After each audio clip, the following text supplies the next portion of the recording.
हिंदू राष्ट्र भारत हमारा ह्या विचारांना मानणारा मी आहे आणि अखंड भारताचे मार्गविधाते नथुरामजी गोडसे यांच्या विचाराचा मी पाईक आहे। त्याच्यामुळं जाती जातीवर आधारित सभा जे असतात त्या सभांना मी कधी सुद्धा समर्थन करणार नाही। ते देशासाठी एका प्रकारे एक मोठा धोका असतो। त्याच्यामुळे जरंगेंच्या त्या सभेला मी एका यात्रेसारखं पाहतो। त्या यात्रेमध्ये ज्या प्रकारे वेगवेगळे लोक येत असतात आणि मौज मस्ती करून जातात, त्याच प्रकारे तिथे काहीच वैचारिक घडलेलं नाही आहे। मी त्याही पुढे जाऊन म्हणेल की त्यांचं एकंदरीत जे बोलणं पाहिलं ते अत्यंत मगरुरी आणि एवढंच नाही तर अरेकारीची भाषा, ज्याला सामान्य मराठीमध्ये माजोरीपणा म्हणतात, अशी भाषा त्यांनी शिवराळ स्वरूपात वापरली।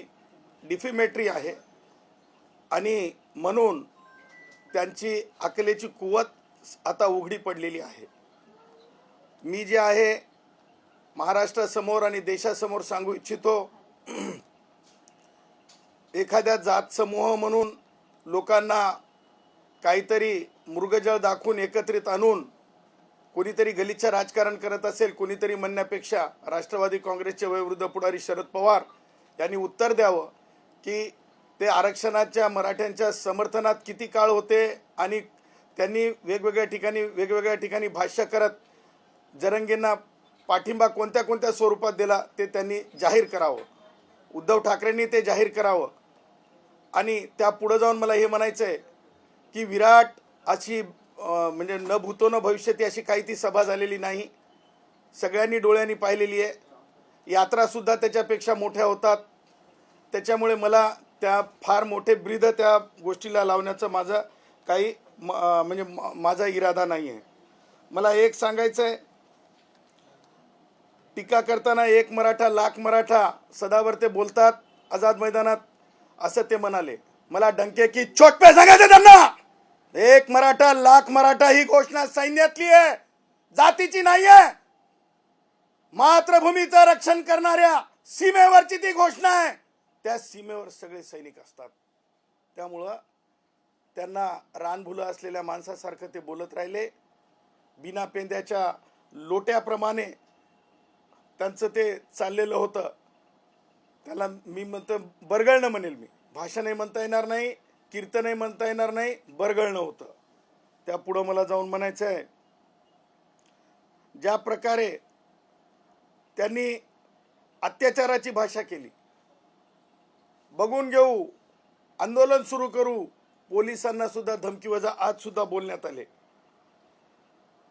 त्याही पुढे जाऊन जरंगे पाटलांना जास्त भीती काय वाटली ते सांगतो। जरंगे, तुम्हाला माहिती आहे आम्ही कायद्याचे भाष्य करणारे आहोत, संविधानाला मानणारी माणसं आहोत, प्रभू श्री रामचंद्राच्या विचाराची आहोत, छत्रपती शिवरायांचे आम्ही मावळे आहोत, डॉक्टर बाबासाहेब आंबेडकरांचे वारसदार आहोत। म्हणून आमच्यात ताकद होती। तक्रार दिली आम्ही रितसर, नोटीस दिली आम्ही रितसर। पोलिसांवर ज्या प्रकारे आगपाखड करण्यात आली, ठरवून त्यांना टार्गेट करण्यात आलं होतं, गंभीर स्वरूपाचे 307 सारखे गुन्हे आहेत। मला सांगायचं आहे, राज्य शासनाला, केंद्र शासनाला, कोणत्याही सरकारांना माननीय सर्वोच्च आणि उच्च न्यायालयाने सांगितलेलं आहे की गंभीर स्वरूपाच्या गुन्ह्यांमध्ये वापस गुन्हे घेता येणार नाहीत। ही आगपाखड आहे। गुन्हे जे मागच्या आंदोलनाच्या वेळेस यांच्या करवी झाले त्या गुन्ह्यांमधली वसुली, लालपरी एसटी महामंडळातली जाळल्या गेल्या त्याची वसुली होईल। आणि कुठेतरी मला सायलेंट करावं काहीतरी बोलून, परंतु मी सायलेंट होऊ शकत नाही, कारण मी जे नेतृत्व करतो ते नेतृत्व खुल्या वर्गातील या देशाची धरा, या देशाचे पिल्लर, मग ते ब्राह्मणांपासून ते शेड्यूल कास्ट, शेड्यूल ट्राईब पर्यंतचे जे कोणी गुणवंत असतात, जे मिरिटियस असतात, जे जगात नाव करतात, देशात नाव करतात, देशाला पुढे नेतात, नासा पर्यंत या देशाला नेतात, त्यांचं नेतृत्व मी करतो। त्यामुळं जो समाज, मला मराठा समाज म्हणून आकस नाही आहे, परंतु जो समाज कायम राज्य करताय, जो समाज आजपर्यंतही आपण जर पाहिलं, मी सर्वोच्च न्यायालयात मांडलेल्या बाबी आहेत या, हा समाज कोणत्याच अर्थाने जे आहे मागास अनेक आयोगांमार्फत ठरलेला नाही.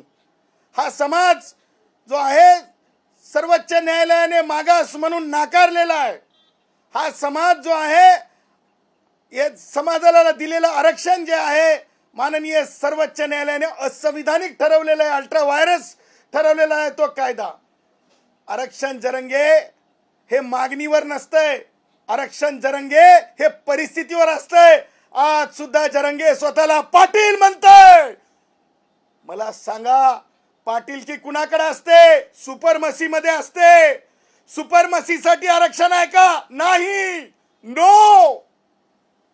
कुठेतरी पॉलिटिकली कनेक्टिव्हिटी द्यायची आणि बोगसगिरीतून काहीतरी साध्य करण्याचा प्रयत्न करायचा. जरंगेचे पॉलिटिकल बॉसेस दुसरे आहेत. आज जरंगेनं घोषित केलं की ते भाषण करणार नाही. अर्थातच त्यांचं काहीच आकलन नाही, काही ज्ञानार्जन नाही, संविधानिक तत्व माहीत नाहीत. अहो मराठा भावांनो, मला तुम्हाला हे सांगायचं आहे, आजच्या जरंगेच्या जे काही भाष्य केलं जरंगेनं, त्या भाष्यातून, अरे जरंगे, तू एकदा सांगतो की मराठा वेगळा करून प्रवर्ग द्या, म्हणजे मागे दिलेलं रिझर्वेशन, सन्माननीय श्रद्धेय देवेंद्रजी यांच्या म्हणजे मुख्यमंत्र्यांनी असतानाच्या काळामध्ये दिलेलं ते आरक्षण होतं. त्या आरक्षणाला मी हिंदुस्थानी नागरिक सामान्य 50% गुणवंतांचा जे मला जिम्मेदारी दिली, माझ्या सामान्य गुणवंतांनी, खुल्या वर्गातील ब्राह्मणांपासून जे जे आर्य असतील, वैश्य असतील, कोमटी असतील, सगळ्यांनी त्यांचं प्रतिनिधित्व करण्याची, आणि ते आरक्षण आम्ही जे आहे टिकू दिलं नाही किंवा आरक्षण जे आहे ते नाकारण्यात आलं. त्याच आरक्षणाला पुन्हा आता हा जरंगे म्हणतो की मराठ्यांना वेगळा प्रवर्ग करून द्या. ह्याच्यातून आहे की हे कसे बिनबुडाच्या गोष्टी करतो. त्यानंतर थोड्याच वेळात म्हणतो की कुणबी करा, म्हणजे ओबीसी द्या. अरे बाबा, स्वतःला सगळ्या भाषणात मराठा मराठा मराठा मराठा म्हणतो. केळं असं कधीच झालं नाही. लावलं रत्ताळू आलंय केळं, असं कधीच झालं नाही. वस्तुस्थिती समजली पाहिजे. जरंगे एका बाजूला मराठा म्हणतो, इथेच रिझर्वेशन, तू याचं कुणबी म्हणून ओबीसीचं फेल झालं, तुमच्याच बोलण्यातून फेल झालं. मला पुढे जाऊन हे सांगायचंय, मगरूरी आणि घमंडीची भाषा ही केवळ ज्याला म्हणतो आपण कशामध्ये पाहायला मिळते, तर सुपरमसी मध्ये मिळते. सुपरमसी म्हणजे काय, तर आरक्षण देता येत नाही.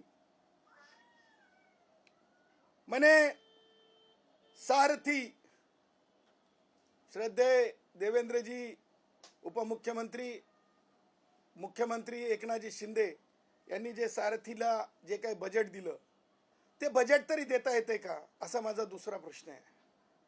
कारण की जो समाज मागासच ठरत नाही, त्या समाजावर अशा प्रकारचा पैसा देणं हे अत्यंत गैर आहे, हे गैर लागू आहे, चुकीचं आहे. हे मीच बोललो होतो. छत्रपती संभाजीराजे आणि त्यांची जी बैठक झाली होती मंत्रालयात, त्या मंत्रालयाच्या बैठकीच्या प्रसंगी मीच बोललो होतो की इतर ज्या मागास जाती आहेत त्या संस्थांना पैसा दिला जात नाही आणि सारथी सारख्या संस्थांना पैसा दिला जातो. हे कुठेतरी तात्विक बरोबरी नाही आहे. त्याच्यावर सुद्धा त्यांचा आक्षेप आहे. सांगायचं तात्पर्य हे की आज जे काही जरंगे बोलले त्या गोष्टीला कुठे सुद्धा कायदेशीर असं कनेक्टिव्हिटी नाही. भीतीपोटी बोलले. त्यांचा इरादा फक्त गुन्हे वापस घेण्यापुरता आहे.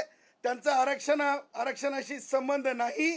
आणि म्हणून मला हे म्हणायचं आहे की जरंगेंनी राजकारणी लोकांचे नाव घेऊन, जरंगेचे जे पॉलिटिकल बॉसेस आहेत त्यांना आज जरंगे किती लॉयल, मी एखाद्या माझ्या घरी सुद्धा मी म्हणजे पशु प्राण्यांचा मी आदर करणार आहे.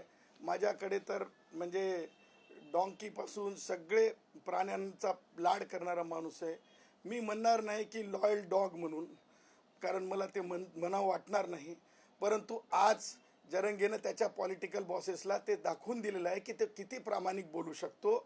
आणि म्हणून अशा बिनबुडाच्या आणि रानभुलं लागलेल्या जरंगेवर महाराष्ट्राच्या माननीय मुख्यमंत्र्यांनी किंवा जनतेने किंवा मराठा समाजातील युवकांनी कोणतंही लक्ष देऊ नये. कारण जरंगेला हेच माहिती नाही की तो मराठा आहे, मराठा म्हणून त्याला उभं राहायचं आहे की कुणबी म्हणून उभं राहायचं आहे. सरमिसळ आहे आणि त्याच्यामुळं त्या चर्चेला काही अर्थ नाही. जरंगेजवळ जाल तर ज्या प्रकारे शरद पवारांच्या काळामध्ये भारतरत्न डॉक्टर बाबासाहेब आंबेडकरांच्या मराठवाडा विद्यापीठाला नाव द्या, जे चाललं अनेक वर्षानुवर्ष चाललं, अनेक पिढ्यावर गुन्हे दाखल झाले, त्याच प्रकारे युवकांवर ते नामांतर झालंच नाही, नाम विस्तार झाला. शरद पवारांचंच तेही राजकारण होतं असं मी ठामपणे डंके की चोट पे सांगतो. त्याच प्रकारे मराठा युवकांनो, या जरंगेच्या नादी लागू नका. आजची लिटमस टेस्ट होती, म्हणजे एक आपण टेस्ट केलेली होती. आजची सभा माध्यमांनाही मला सांगायचं आहे, माध्यमांनी इतर सभा, इतर जे हे आंदोलन होते त्याचं कंपॅरिझन करावं आणि त्याच्यानंतर विराट, त्याच्यानंतर न भूतो न भविष्यती असे ब्रीद लावावेत. खोटे ब्रीद या जरंगेच्या आजच्या म्हणजे काय ज्याला म्हणतो आपण जत्रेला लावू नये असं माझं मत आहे. तुमच्यावरती एक गंभीर आरोप आहे की तुम्ही मराठा समाजाला उचकवण्याचं काम करताय आणि देवेंद्र फडणवीस यांचे पिल्लू आहात. तुम्ही पिल्लू आहात का हे सुद्धा समाजाला आणि दोन्ही उपमुख्यमंत्र्यांचे तुम्ही हे असं एक लक्षात घ्या, मला तुम्हाला आणि तुम्हा माध्यमांना आणि या देशाला, हिंदू राष्ट्र भारताला हे स्पष्ट माहीत आहे की मी आणि डॉक्टर जयश्री पाटील आम्ही राम जन्मभूमीच्या खटल्यातले महाराष्ट्रातले आम्ही दोनच वकील होतो. त्यानंतर आम्ही मराठा आरक्षणाला मराठे म्हणून विरोध केलेला नव्हता, तर ते मागास ह्या चौकटीत बसत नाहीत म्हणून आमचा विरोध 2014 पासून डॉक्टर LK पाटील जे ज्येष्ठ स्वातंत्र्य सेनानी होते, माझे सासरे होते, त्यांच्या काळापासून सुरू झाला, जयश्री पाटलांच्या काळापर्यंत ते चालला. आम्ही डॉक्टरेट लोक आहोत, आम्ही PhD आहोत. आम्ही शरद पवारांच्या किंवा कोणीही सांगावं की कोणाकडून सुद्धा कुठेही एक कप चहा पितानाचे फोटो आहेत का कोणाकडं? आम्ही कोणाच्या दारावर भिकारी म्हणून गेलेलो नाहीत कधीसुद्धा. आणि आम्ही कोणत्याही पॉलिटिकल बॉसेसचे लॉयल डॉग म्हणून ज्या प्रकारे आज अशा जत्रा होत आहेत, जत्रेंमध्ये दिसत आहेत, तसे आम्ही नाही आहेत.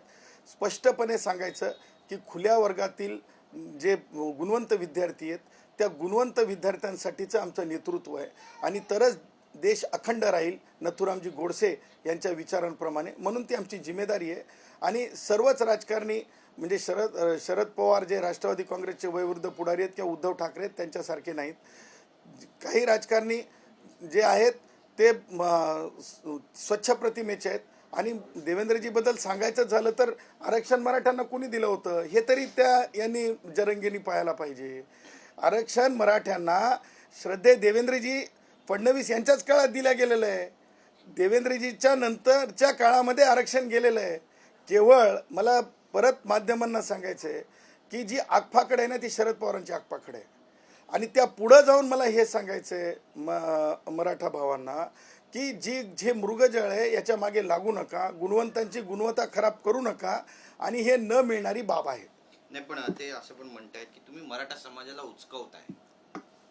अहो, सामान्यपणे गुणवंतांची बाजू, त्यांच्या 50% जागा, आज मला सांगा ते जर जागा शिल्लक राहणार नाहीत, सगळं काही अलबेल होऊन जाईल. सर्वोच्च न्यायालयाच्या 9 न्यायमूर्तींच्या पीठांचे निर्णय आहेत, ज्याला बेसिक स्ट्रक्चर ज्याला म्हणतो आपण हे आहे, मुळवा आहे, ज्याला आपण पिल्लर आहे म्हणतो, पिल्लर ढासळू द्यायचं का? उद्या प्रत्येक समाज वेगवेगळा समाज येऊन म्हणेल की मला आरक्षण द्या. आरक्षण म्हणजे काय कुठंतरी ठेवलेलं काय म्हणतो त्याला पण स्वीट्स आहेत आणि स्वीट्स जाऊन अशी लुटापाट करायचं आहे का? नाही, तुम्हाला सांगतो असं होऊ शकत नाही. आरक्षण मिळू शकत नाही या धर्तीवर. मराठा मागास ठरलेला नाही. आणि मराठा भावांनो, तुम्ही खुली चर्चा ठेवा, त्या खुल्या चर्चेला गुणरत्न यायला तयार आहे. परंतु रानभुलं लागलेल्या लोकांना, पॉलिटिकल बॉसेसच्या लॉयल असलेल्या लोकांचं ऐकू नका. ह्यातून काहीच मिळणार नाही हे मी डंके की चोट. जरांगे पाटलांचे पॉलिटिकल बॉसेस कोण आहेत? तुम्ही 3-4 वेळा उल्लेख केला. कोण आहेत बॉसेस? नाव का घेत नाही तुम्ही? मी सांगतो, मला नाव घ्यायला मी कधीच घाबरत नाही. ज्यावेळेस गोवारी समाज आरक्षण मागत होता, गोवारी समाजाचे कष्टकऱ्यांचे मृत्यू झाले नागपूरला, शरद पवारांना विचारा ते कोणत्या पाऊल वाटेने विमानतळावरून निघून गेले. दत्ता सामंतांचा खून झाला, कष्टकऱ्यांचं नेतृत्व, तर शरद पवारांना विचारा काय अंतर होतं पोहोचण्यासाठीचं. त्याच प्रकारे शरद पवार जरंगेंच्या मागच्या उपोषणाच्या वेळेस तिथं पोहोचले. पॉलिटिकल बॉस नाहीत कशावरून. चौकशी झाली पाहिजे, शरद पवारांची चौकशी झाली पाहिजे. या सभेची आजची सभा नापास सभा आहे म्हणतो मी, आजची सभा फेल सभा आहे म्हणतो मी, आजची सभा नाकामयाब सभा आहे म्हणतो मी, आजची सभा शरद पवारांचे मनसुबे चकनाचूर झालेली सभा आहे म्हणतो मी. हे शरद पवार पुण्यामध्ये काही महिन्यांपूर्वी झालेल्या सभेत काय म्हणले होते त्यांच्या भाषणामध्ये, की आरक्षण मराठ्यांच्या बाबतीमध्ये त्यांनी नकारात्मक दृष्टिकोनातून बोलले होते. आज लगेच जरंगे, ताबडतोब शरद पवार हजर. त्याच्यामुळे हे स्पष्ट आहे हे कुणाचं गलिच्छ राजकारण आहे. देश विदेशातील प्रत्येक घडामोडींचे लाईव्ह अपडेट मिळवण्यासाठी आता साम टीव्हीच्या सर्व सोशल मीडिया प्लॅटफॉर्मला लाईक, फॉलो आणि सबस्क्राईब करा. तसंच सर्व नोटिफिकेशनसाठी बेल आयकॉन प्रेस करायला विसरू नका.